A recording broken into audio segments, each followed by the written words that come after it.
starting a big project. I am going to take the ATO that's on the 60 gallon and put it on the 15 gallon. It's a Tunze. And I'm going to take the Neptune ATK version 2 that I have right here and put it on the 60 gallon.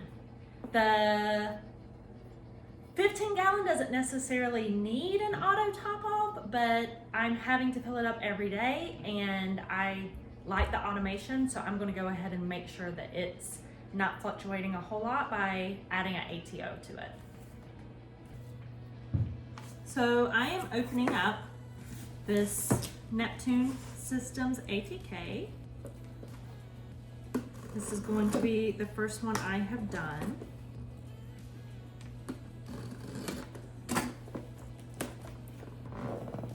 A simple, standalone, and complete automatic top-off solution for replacing water lost to evaporation. It's one of the first pieces of equipment that I would add to a tank. It's the first big thing I'm going to be adding to the 15 gallon. I do have a power head in there, but nothing else. So we have this float valve where so I'll plug in the water from the ATO container in through here. I have some sensors. So there's 2 sensors, optical sensors. Looks like some RODI tubing holder. Here's the actual pump.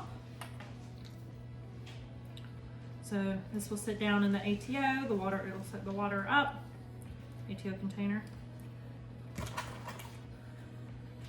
Siphon brake, I suspect that this only allows the water to go one direction.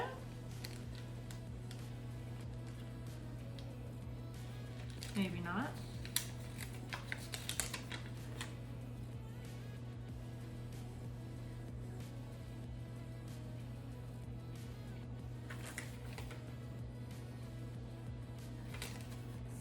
We will figure that out when we're hooking it up.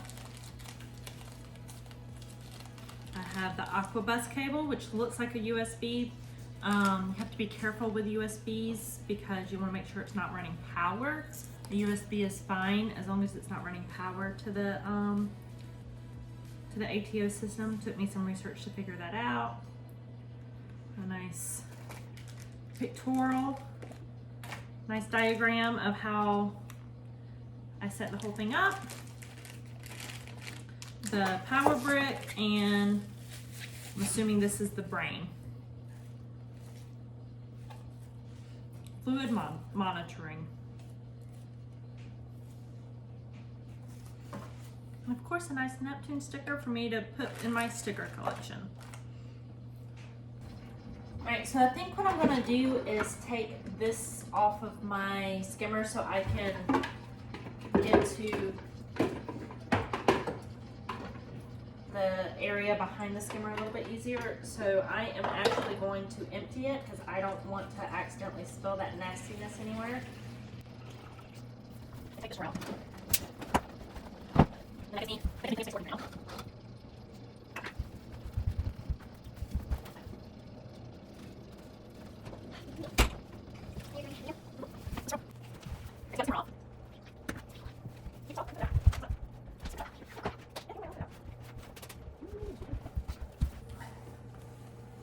Alright, so now let's see if we have the space for this back here. Alright, now let's see if we have the space for this back here now. I love you too.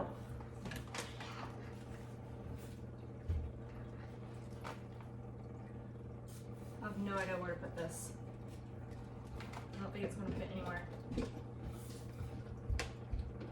Ah. So if I put it on the other side of this tube, I think it has the flexibility it needs. So I didn't need to take the skimmer out anyway.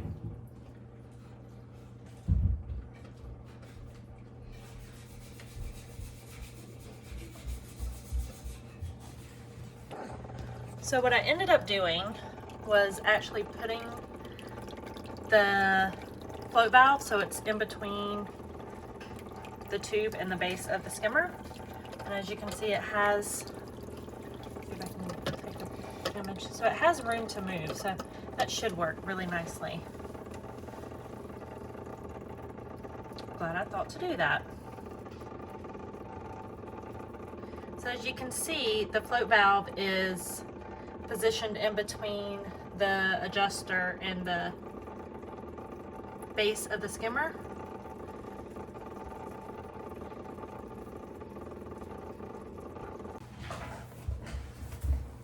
So I was able to get it to fit here, so that's perfect. I'll keep the top of the skimmer off because it'll just make it easier for me to maneuver around back here. And I will shoot these wires back here.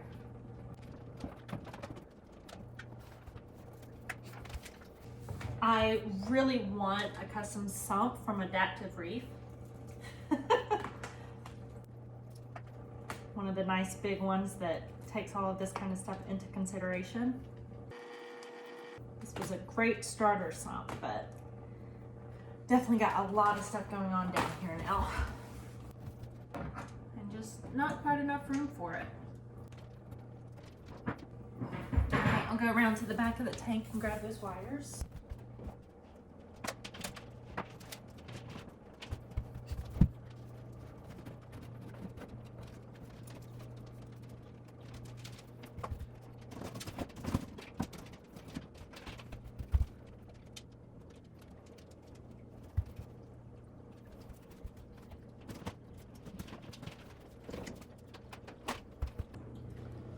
Right? When is my ramen noodles gonna be done? They're done. Are they cold? Probably not yet.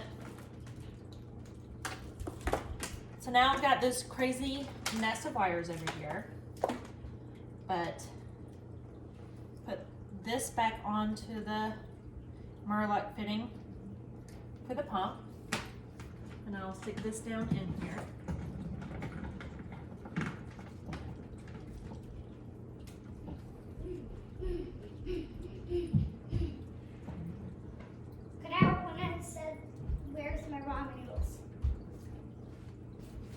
Can you let me finish this?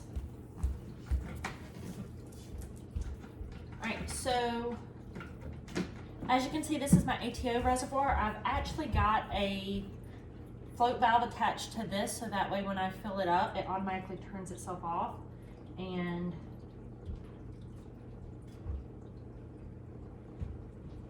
all I have to do is pull it off and it's good. So I've got that ATO in there.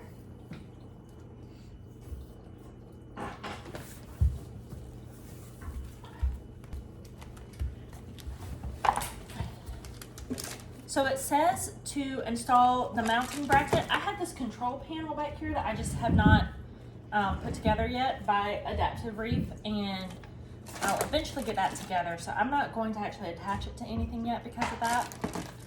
So then it says insert the cables. So we have cable 1, assuming goes into number 1.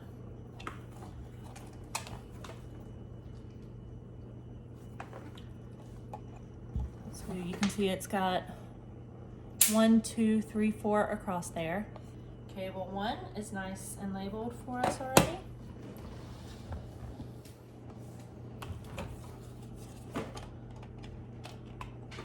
And then we have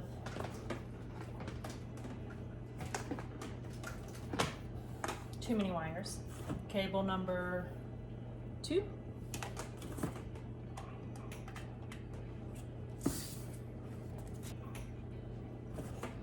The ACC cable.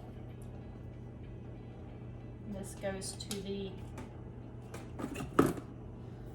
pump.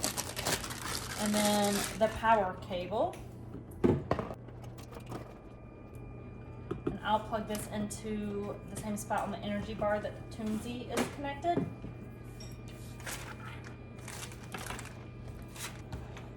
I'm also going to connect it to my Apex brain. So I'm going to take the Aquabus cable and stick it in the Aquabus port. Too many cables. I'll have to clean this up later. And plug this into one of my Aquabus options. And it lights up green, which means normal operation. And I will start recording how I set it up on my Neptune. You'll want to go to your tasks list in your Apex controller, and you want to click on the ATK, and the Neptune app will then walk you through setting up your ATK. Choose the controller you want to configure. I only have one, so that makes it easy.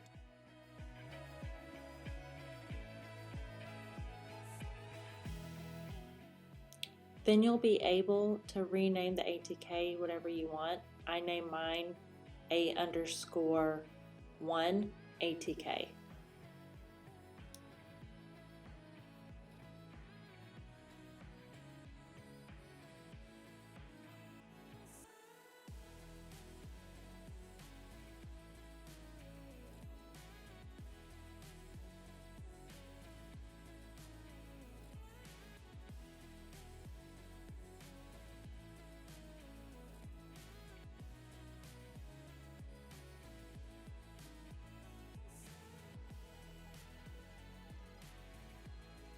And then if you like, you can add the new tiles to your dashboard.